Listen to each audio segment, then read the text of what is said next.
Safeguarding the December 6 regional elections and end-of-year festivities throughout the national territory by defense forces is settled on at a special security meeting in Yaoundé, presided over by defense boss Joseph Beti Asomo. Government buffers enterprises and households from the effects of the coronavirus pandemic. Tax exemptions and exonerations plus 16 billion CFA francs for households through the safety net project are enforced.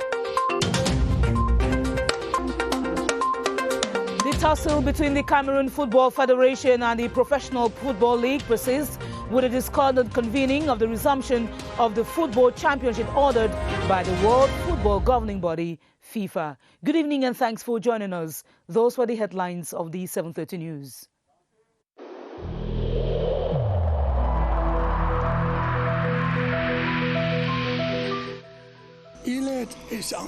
Each of us must comply with the measures that have been taken.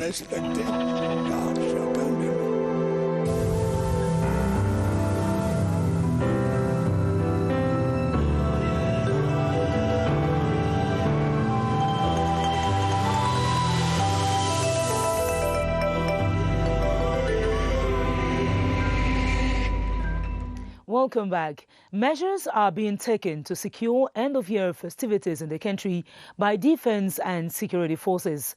At a special security evaluation meeting presided over today by the Minister Delegate at the Presidency in charge of defense, Joseph Beti Asomo, the forces were mobilized to safeguard the regional elections. Ebenezer Akanga reports on the sitting holding on the instructions of the head of state, Paul Biya. Opening the meeting, the Minister Delegate at the Presidency in charge of defense, Joseph Beti Asomo, noted with satisfaction that the security situation of the country is globally under control, though the situation of some regions like the Northwest, Southwest, and Far North remain preoccupying. This meeting is taking place, as you know, at an important moment in the socio-political life of the country, a moment characterized by the imminent opening of the electoral campaigns preceding the maiden regional elections. The meeting is taking place some few weeks to the feast of Christmas 2020 and the New Year 2021. Joseph Beti Asomo transmitted the congratulations of the head of state, who is Commander-in-Chief of the Armed Forces, to the Defense Forces for a job well done. He urged them to continue to be mobilized, vigilant, disciplined, and professional so as to meet challenges awaiting them. And the challenges are safeguarding the upcoming regional council elections and ensuring security during end-of-year festivities. The Assistant National Coordinator of the National Disarmament, Demobilization and Reintegration Committee, Lieutenant Colonel Francis Ekoso Lisonge, has been commissioned into office. He was installed by the committee's National Coordinator, Fa Yengo Francis, who tasked the official to pursue the operational management of the program that provides the right alternative to former separatist fighters and Boko Haram insurgents. He will be expected to use his security experience to spur the functioning of the centers in the Northwest, Southwest, and Far North regions. The National Disarmament, Demobilization and Reintegration Committee, created in 2018 by the head of state, has witnessed the voluntary disarming of over 800 former fighters. In the three centers in the Southwest, Northwest, and Far North regions, where the repentance undergo informal training in the vocational and agricultural domains, some 200 have already been integrated in society. Constantine Baum reports. The National Disarmament, Demobilization and Reintegration Committee was created with regional centers in Mora, Boya and Bamenda that are directly responsible for the execution of the missions of the National Committee. In spite of the early challenges, remarkable progress has been recorded.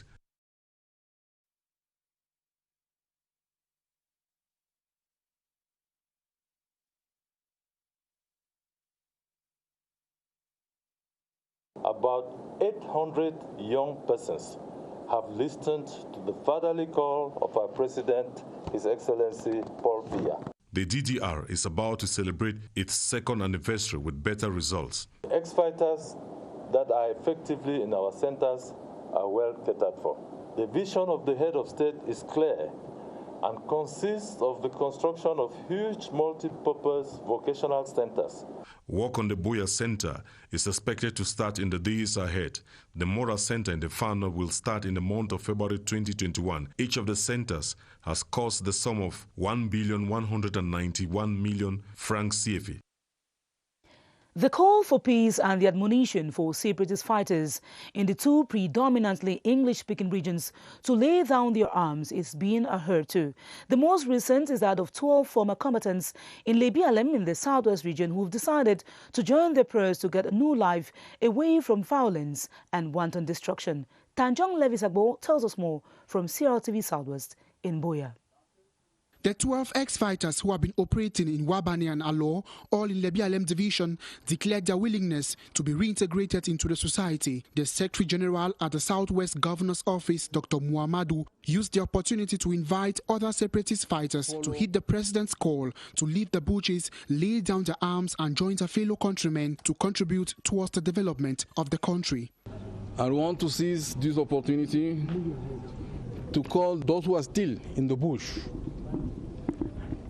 to follow this example by dropping their weapon and seize the opportunity given to them by the head of state. They have to stop what they are doing, killings and so on, hanging in the bush, suffering for nothing. 8 fighters from Wabani and 4 from Alo, who call themselves the Guerrilla Fighters and Guerrilla Ninjas, say they have been manipulated enough and are ready to live as normal citizens. I be General where I be still there with them, as all the people be they don't already run. So I gather all arms will be get them, Amoka them, start from there now Amoka, AK, Canon, all these arms. Now arms when I be the fix them. So I decide say my own don't correct for bush. The 12 ex-fighters are expected to join their peers at the DDR Center in Buea and work towards the reintegration into the society. Now on to our news from the SEA. In the face of the coronavirus pandemic, which has tremendously affected economic activity, the state of Cameroon is stepping in to enable operators cushion the shocks. Amongst the actions taken are tax exemptions and exonerations over given periods, as well as financial plans to bail out enterprises. How impacting have these been? Clarice Aretakan provides answers in this report. The most recent show of the state's commitment to keep businesses and homes going within the COVID-19 context is the disbursement of 50 billion CFA francs to settle its creditors. Prior to this, small and medium-sized enterprises, handicraft and social economy organizations benefited from a 2 billion CFA francs package to get back in business. Meanwhile, those of the transport and leisure domains were granted tax exonerations and exemptions, amongst them tourist tax, parking fees and council taxes for petty traders. On the one hand, while some fiscal and accounting exercises were either postponed or suspended, on the other, recovery measures and certain financial obligations at the Douala and Kribi ports were suspended. Companies also saw their stocks of VAT credits cleared. 25 billion CFA francs from the public coffers made that possible. As guarantor of the socio-economic well-being of the population and that of job and wealth providers, the global pandemic has seen the state endorsing the financial burden of a bulk of SMEs and multinationals in order to bail them out of the crisis they were plunged into by COVID-19. Apart from enterprises affected by the health crisis, some households are barely surviving, especially where the breadwinners are engaged in sectors where activity is limping. The government, through the safety net program, has allocated the sum of 16 billion CFA francs to assist 80,000 households in the country. Iwana Epole has the details. The Safety Net project of the Ministry of Economy, Planning and Regional Development has been put in place following the head of state's instructions to assist households suffering from the COVID-19 adverse effects. A total amount of 16 billion CFA francs. From that amount, the Safety Net project developed emergency cash transfer program in order to assist 80,000 1,000 households. The Special Solidarity Fund targets all towns and cities of the country. In order to select the beneficiary household, we involve the whole community. Each household will receive for a period of 3 months a total amount of 180,000 francs. The payment agency will open a bank account to each beneficiary, and every month we will credit the account of each beneficiary household. Households will start receiving the money from the month of December 2020 to enable them get involved in income-generating activities in order to ameliorate their living conditions. In parliamentary news, the settlement bill for the 2019 financial year has been defended by the Minister of Finance, Louis-Paul Motase, before the Committee on Finance and the Budget of the National Assembly. Meantime, the Parliamentary Network on Circular Economy, headed by Honorable Gerard Ngala, advocated for the reduction, reuse and recycling of waste for a sustainable future. Charles Ibune has details of today's events at the National Assembly.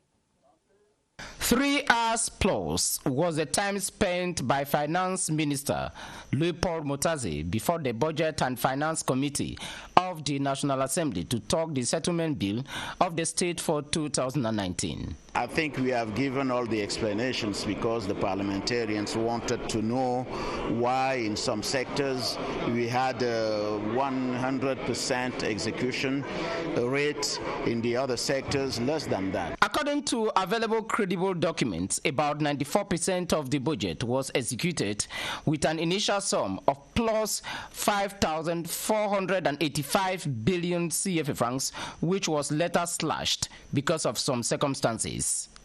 In 2019, we had a very severe crisis, and this is when the Sonara had some problems. Earlier in the day, the Parliamentary Network for Circular Economy gathered to examine their contribution to a challenged business environment. This is one of the measures that we put in place to create jobs for the youth in Cameroon and to move the economy of Cameroon to another level. One of the about 25 networks at the National Assembly, it seeks to encourage recycling of used material for sustainable development. Now we want to make sure that all the decentralized territorial collectivities are autonomous financially. So the councils will go to use circular economy to make a lot of gains in their communities, thereby being financially autonomous. Around the world today, circular economy is a gateway to development, and the potential in Cameroon is real, the essence for the network to exist. And over at the Senate, the Chairman's Conference of the Senate today received 6 bills submitted by the government. The Chairman's Conference was chaired by the first Vice President of the Senate, Abubakar Abdullahi, and amongst the bills that were tabled was that which authorizes the President of the Republic to ratify an air agreement transport between Cameroon and the United Arab Emirates, a migration agreement between Cameroon and Switzerland, as well as the Central African Republic Criminal Place Bill. In other news, Cameroon have underscored the importance of incorporating their expertise for the success of development projects. That was the message from the National Order of Civil Engineers as they launched a 2-day international symposium today in Yaoundé to commemorate the 20th anniversary of the association. Cynthia Saptala has more. The 20th anniversary of the National Order of Civil Engineers, celebrated in Yaoundé, brought together professionals and international experts to address the challenges of engineers who today are essential actors in the success of all development projects. It's very, very important to involve civil engineers in all projects in order to develop the country. We would like, with this international symposium, propose to the government what we can do for the next 20 years. Following the opening ceremony, during the 2-day international symposium, issues such as the social responsibility, legal liability and the quality of works given the numerous technological innovations will be discussed. The National Order of Civil Engineers brings together over 3,000 professionals nationwide. Getting lasting solutions to child labour that is gaining proportions in the country is the focus of the 4th ordinary session of the National Committee for the Fight Against the Phenomenon in Cameroon. The deliberations were opened by the Minister of Labour and Social Security, Gregoire Warner, who underscored the need to eradicate the virus by 2025. Alice Mbaye was there now reports for the 7:30 News. That brought together partners in the Alliance 8.7 framework from the ministries and the International Labour Office in Cameroon is to review strategies to fight against forced labour, human trafficking and child labour. This world platform will permit to our country to beneficiate to some other resources and to share the experience of the other Pathfinder country that are the member of that alliance. Expectations after the workshop is to minimize these practices. To conceive priority action about fighting against child labor with the help of the ILO and the UNICEF to ensure that all the targets the country have taken will be attained. The platform is a follow-up of the assessment meeting held on the 23rd of June 2020 by the Prime Minister, Head of Government, and is in line with the 2030 Agenda for Sustainable Development. Health knows the need for youth and students to practice abstinence or use contraceptives has been emphasized by the Executive Secretary of African Synergy. This was during the donation of preventive material to schools and to some ministries on the occasion of the 5th edition of the Cameroonian Week Against HIV and AIDS. Staff Lady Enanga Kebi has the details.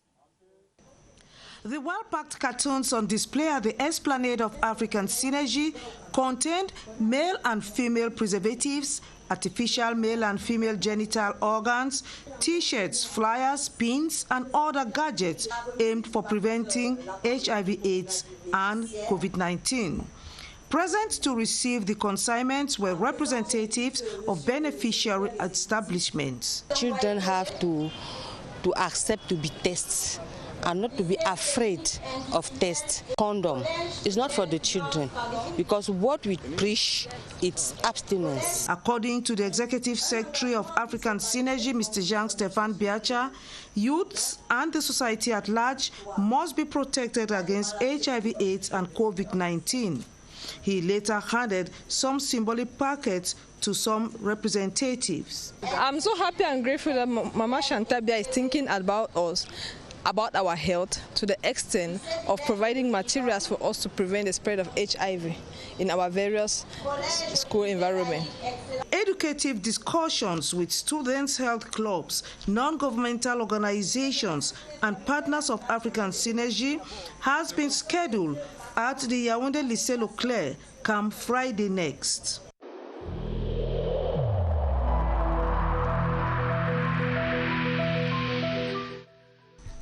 The wearing of face masks in public places will be mandatory until further notice.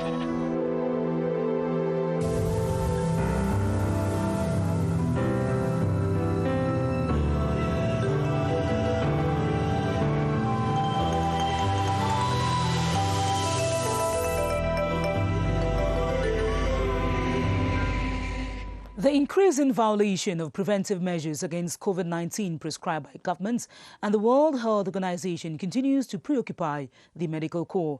Experts say not only is there a possibility of causing a second wave of infections, other sectors of the society can be adversely affected by this neglect. Baldwin Sama and his guest, Dr. Joseph Fokam, tell us more from the Public Health Emergency Operations Center. Hello, Baldwin.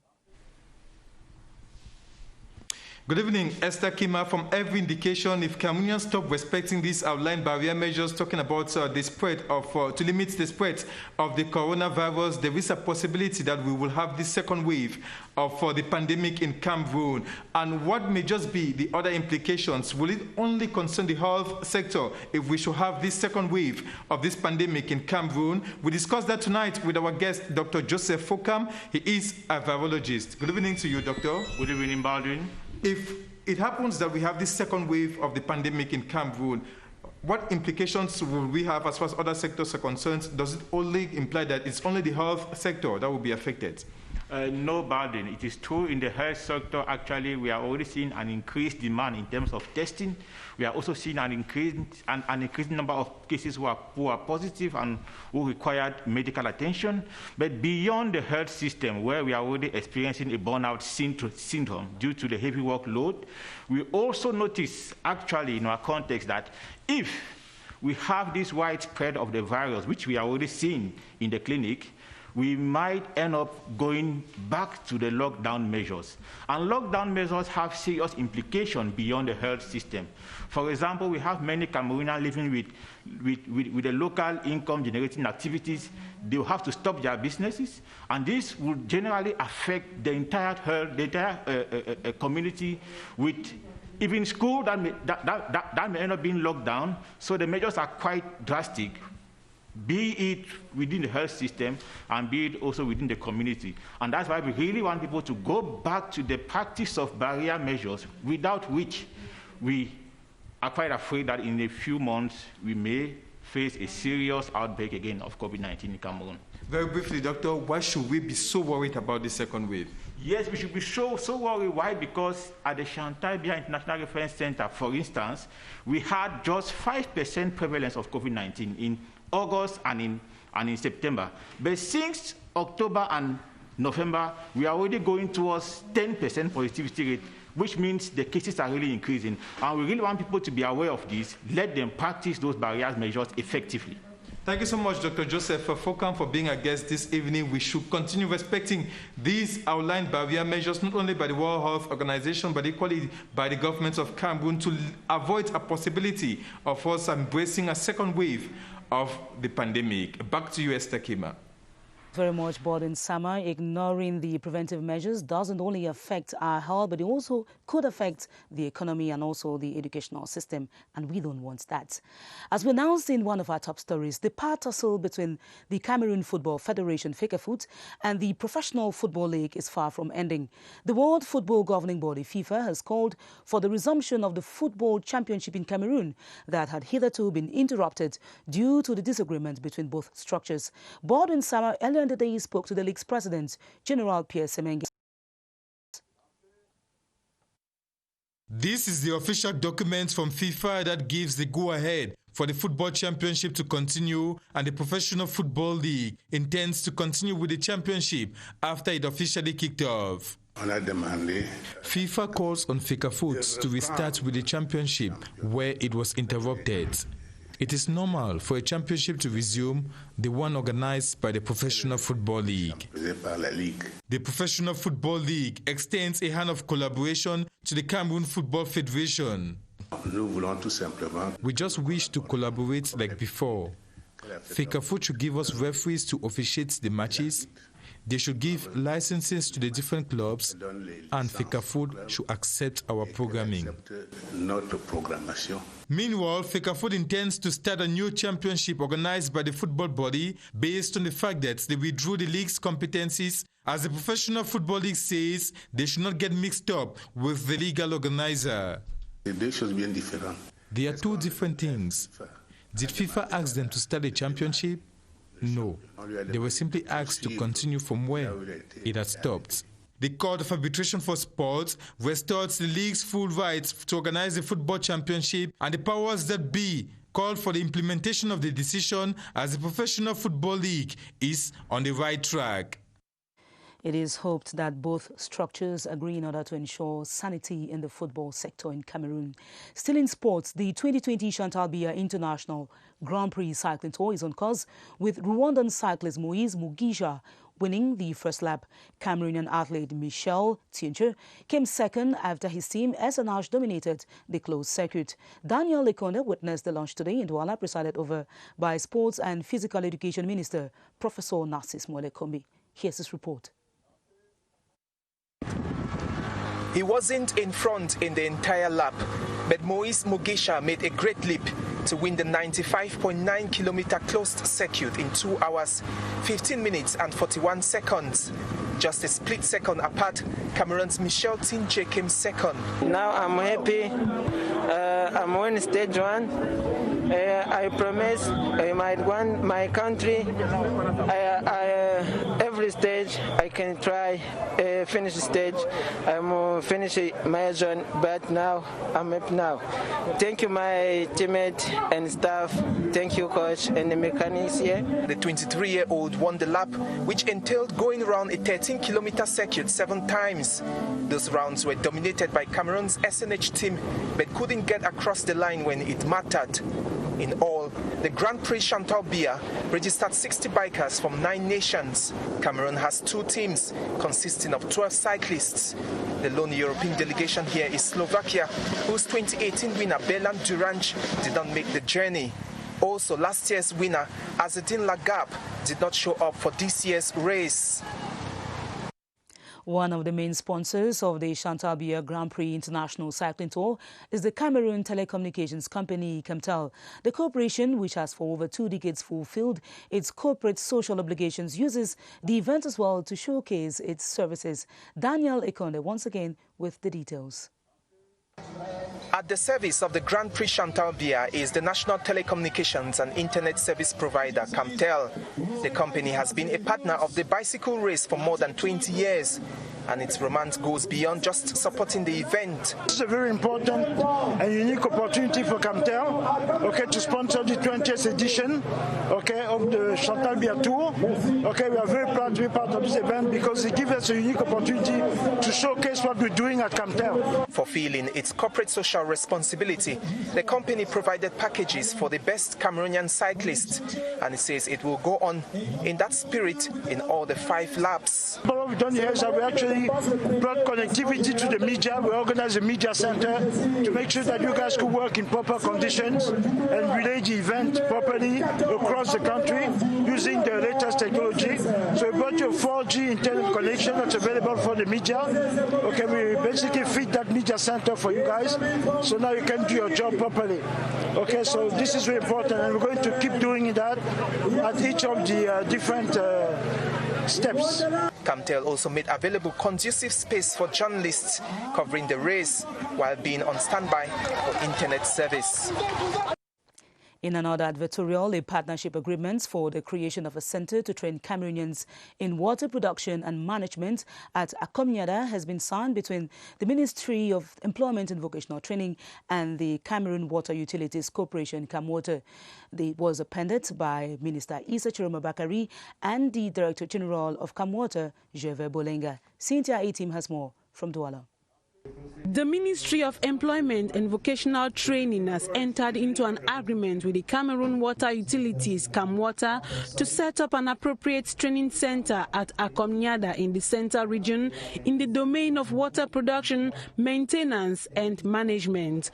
The signatures, penned down on a 3-year renewable agreement by both parties, come to concretize their participation for the professional center to be created. The vocational training that we are going to put in place together with the CAMWater will deal with all the skill and trade related to the production, distribution, maintenance of water in general. We will combine our effort to find means and ways to put it in place as soon as possible. By the agreement, CAMWater will make greater use of its know-how in bringing up more professionals in water management. It is a center that will be dedicated to the training of human resources. Other fields will be taught as well, and it will be open to all Cameroonians.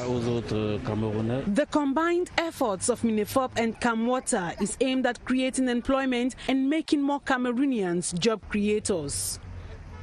Our main story tonight was the safeguarding of the December 6 regional elections and end-of-year festivities throughout the national territory by defense forces, which was settled on at a special security meeting in Yaoundé today, presided over by defense boss Joseph Betia Somo on the instructions of the head of state, Paul Biya. More news comes up at 8:30 p.m. with Adon Bala. I'll be back tomorrow at 7:30 p.m. God willing. Thanks for staying tuned to the CRTV. Our programs continue. Good night.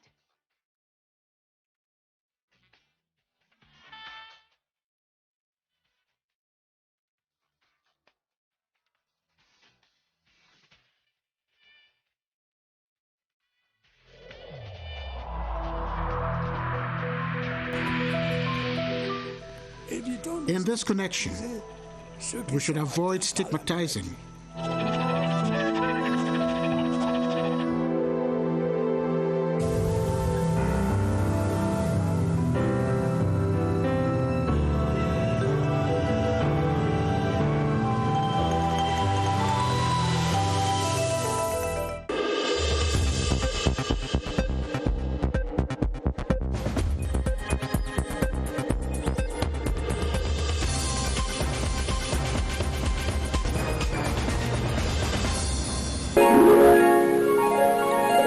CRTV News, ici, toute l'info.